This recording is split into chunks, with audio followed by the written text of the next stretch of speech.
ದೀಪಾವಳಿ ಹಬ್ಬದ ಸಮಯದಲ್ಲಿ ವರ್ಷಕ್ಕೊಮ್ಮೆ ಅಂಗಡಿಗಳಿಗೆ ವಿಶೇಷ ಪೂಜೆ ಮಾಡುವುದು ಸಂಪ್ರದಾಯ. ಅದೇ ರೀತಿ ಅಲ್ಲೊಂದು ರೆಸ್ಟೋರೆಂಟ್ನ ಅಡುಗೆ ಭಟ್ಟ ಪೂಜೆಗೆ ಅಂತ ಬೋರ್ಡ್ಗೆ ತಳಿರು ತೋರಣವನ್ನ ಕಟ್ಟೋಕೆ ಹೋದ್ರು. ಆದ್ರೆ ಅಲ್ಲಿ ನಡೆದಿದ್ದೇ ಘೋರ ದುರಂತ. ಇದರ ಡೀಟೇಲ್ಸ್ ಇಲ್ಲಿದೆ. ದೀಪಾವಳಿ ಹಬ್ಬದ ಪೂಜೆ ತಂದ ಅನಾಹುತ. ತೋರಣ ಕಟ್ಟಲು ಹೋದವನಿಗೆ ವಿದ್ಯುತ್ ಶಾಕ್, ಕರೆಂಟ್ ಶಾಕ್ಗೆ ಅಡುಗೆ ಭಟ್ಟ ಸ್ಥಳದಲ್ಲೇ ಸಾವು. ಹೀಗೆ ಹೆದ್ದಾರಿ ಪಕ್ಕದಲ್ಲೇ ಇರೋ ಡಿಕೆ ಫ್ಯಾಮಿಲಿ ರೆಸ್ಟೋರೆಂಟ್. ದೀಪಾವಳಿ ಹಬ್ಬದ ಅಂಗವಾಗಿ ಪೂಜೆಗೆ ಸಕಲ ಸಿದ್ಧತೆ ಮಾಡಿಕೊಂಡು ಡಿಕೆ ರೆಸ್ಟೋರೆಂಟ್ ಬೋರ್ಡ್ಗೆ ತೋರಣ ಕಟ್ಟೋಕೆ ಅಂತ ಪಾನ್ ಬೀಡಾ ಅಂಗಡಿ ಮೇಲೆ ಹತ್ತಿರೋ ಅಡುಗೆ ಭಟ್ಟ, ಕೆಳಗೆ ತೋರಣ ಹಿಡಿದು ಬರ್ತಿರೋ ಮತ್ತೋರ್ವ ಯುವಕ. ಆದ್ರೆ ಅಷ್ಟರಲ್ಲೇ ಪಾನ್ ಬೀಡಾ ಅಂಗಡಿ ಮೇಲೆ ಇದ್ದ ವಿದ್ಯುತ್ ತಂತಿ ಹಿಡಿದು ಅಲ್ಲೇ ಕುಸಿದು ಬಿದ್ದು ಸಾವನ್ನಪ್ಪಿದ ಈತನ ಹೆಸರು ಪದಂ ಬೀಸ್ಟ್. ಮೂಲತಃ ನೇಪಾಳದವನು. ಚಿಕ್ಕಬಳ್ಳಾಪುರ ನಗರದ ಹೊರವಲಯದ ಬೆಂಗಳೂರು ಹೈದರಾಬಾದ್ ಹೆದ್ದಾರಿಯ ಹೊನ್ನೇನಹಳ್ಳಿ ಬಳಿ ಇರೋ ಡಿಕೆ ಫ್ಯಾಮಿಲಿ ರೆಸ್ಟೋರೆಂಟ್ನಲ್ಲಿ ಕಳೆದ 10 ದಿನಗಳ ಹಿಂದೆಯಷ್ಟೇ ಅಡುಗೆ ಭಟ್ಟನಾಗಿ ಇಲ್ಲಿಗೆ ಕೆಲಸಕ್ಕೆ ಬಂದಿದ್ದ.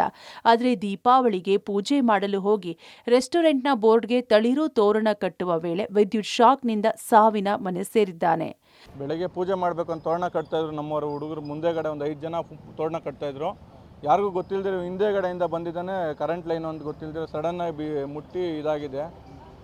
ಸಡನ್ನಾಗಿ ಹಂಗೆ ಲೈನ್ ಆಫ್ ಮಾಡಿಸಿ ಹಾಸ್ಪಿಟ್ಲಿಗೆ ಕರ್ಕೊಂಡು ಹೋದ್ವಿ. ಅಲ್ಲಿ ಹೋಗೋಷ್ಟು ಇಲ್ಲಿ ಉಸಿರಾಡ್ತಾ ಇದ್ದ, ಅಲ್ಲಿ ಹೋಗೋಷ್ಟೊತ್ತಿಗೆ ಮತ್ತೆ ಇಲ್ಲ ಡಾಕ್ಟ್ರ್ ಇನ್ನಿಲ್ಲ ಅಂತ ಅಂದ್ಬಿಟ್ರು. ಮತ್ತು ಅವ್ರ ಮನೆಯವ್ರಿಗೆಲ್ಲ ಇಂಟಿಮೇಷನ್ ಮಾಡಿದ್ದೀರಿ, ಬರ್ತಾಯಿದ್ದೀನಿ ಅಂತ ಹೇಳ್ತಾ ಇದ್ದಾರೆ. ಒಂದು 10 ಡೇಸ್ ಆಗಿತ್ತು ಅಷ್ಟೇ ಬಂದು ನಮ್ಮ ಹತ್ರ. ಭಟ್ರು ಕೆಲಸ ಮಾಡ್ತಾಯಿದ್ವಿ ಸರ್, ನಮ್ಮ ಹೋಟ್ಲಲ್ಲೇ ಮಾಡ್ತಾಯಿದ್ವು. ಅವನೇ ಬೆಳಗ್ಗೆಯಿಂದ ಎಲ್ಲ ಕೆಲಸನೂ ಮಾಡ್ಕೊಂಡು ತೊಳ್ಕೊಂಡು ಎಲ್ಲ ಇದು ಮಾಡ್ತಾಯಿದ್ದ. ಇಲ್ಲಿ ಆಚೆ ಕಡೆ ಕಟ್ತಾಯಿದ್ರು, ಮೇಲೆ ನಿಲ್ಸಿದ್ದೀನಿ ಇಲ್ಲ. ಅವನೇನು ಮಾಡಿದ್ನು, ಹಿಂದೆಗಡೆಯಿಂದ ಬಂದು ಎಲ್ಲರೂ ಮುಂದೆಗಡೆ ಕಟ್ತಾರೆ, ಇವ್ನು ಗೊತ್ತಿಲ್ದಿರಂಗೆ ಬಂದು ಹಿಂದೆಗಡೆಯಿಂದ ಬಂದು ಡೈರೆಕ್ಟ್ ಅದು ಕರೆಂಟ್ ವೈರ್ ಅನ್ನೋದು ಗೊತ್ತಿಲ್ಲ, ಅವ್ನು ಡೈರೆಕ್ಟ್ ಹಿಡ್ಕೊಂಡ್ಬಿಟ್ಟಿದ್ದಾನೆ. ಪದಂ ಬೀಸ್ಟ್ನನ್ನ ಚಿಕ್ಕಬಳ್ಳಾಪುರ ಜಿಲ್ಲಾಸ್ಪತ್ರೆಗೆ ಕರೆತರುವಷ್ಟರಲ್ಲೇ ಮೃತಪಟ್ಟಿರೋದಾಗಿ ವೈದ್ಯರು ತಿಳಿಸಿದ್ದಾರೆ. ಘಟನೆ ತಿಳಿದು ಚಿಕ್ಕಬಳ್ಳಾಪುರ ಬೆಸ್ಕಾಂ ಇಲಾಖೆಯ ಅಧಿಕಾರಿಗಳು ಘಟನಾ ಸ್ಥಳಕ್ಕೆ ಭೇಟಿ ನೀಡಿ ಪರಿಶೀಲನೆ ನಡೆಸಿ ಕ್ರಮ ಕೈಗೊಂಡಿದ್ದಾರೆ.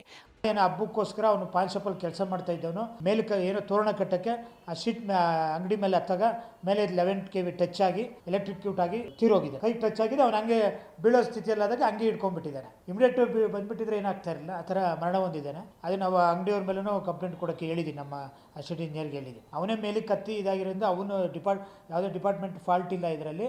ಭಾಳಷ್ಟು ಗ್ರಾಹಕರಿಗೆ ಹೇಳ್ತಾ ಇರ್ತೀವಿ, ಯಾವುದೇ ಲೈನ್ಗಳ ಕೆಳಗಡೆ ಯಾವುದೇ ಕಟ್ಟಗಳು ಕಟ್ಟಬಾರ್ದು ಅಂತ. ಆದ್ರೂ ಬಹಳ ಜನ ಅವರ ನಿರ್ಲಕ್ಷ್ಯತೆಯಿಂದ ಈ ಥರ ಅನಾಹುತಗಳು ಆಗ್ತಾ ಇರ್ತದೆ. ಒಟ್ಟಾರೆ ದೂರದ ನೇಪಾಳದಿಂದ ಕೆಲಸ ಹರಸಿ ಬಂದಿದ್ದ ಪದಂ ಬೀಸ್ಟ್ ಕ್ಷಣ ಮಾತ್ರ ಯಾಮಾರಿದ ತಪ್ಪಿಗೆ ಸಾವಿನ ಮನೆ ಸೇರಿಕೊಂಡಿದ್ದಾನೆ. ಇನ್ನು ದೀಪಾವಳಿ ಹಬ್ಬದ ಪೂಜೆಯ ಸಂಭ್ರಮ ಮನೆ ಮಾಡಬೇಕಾದ ರೆಸ್ಟೋರೆಂಟ್ನಲ್ಲಿ ಸಾವಿನ ನೋವಿನ ವಾತಾವರಣ ನಿರ್ಮಾಣವಾಗಿದೆ. ಈ ಸಂಬಂಧ ಚಿಕ್ಕಬಳ್ಳಾಪುರ ಗ್ರಾಮಾಂತರ ಪೊಲೀಸ್ ಠಾಣೆಯಲ್ಲಿ ಪ್ರಕರಣ ದಾಖಲಾಗಿದೆ. ಮುದುಕೃಷ್ಣ, ಪಬ್ಲಿಕ್ ಟಿವಿ, ಚಿಕ್ಕಬಳ್ಳಾಪುರ.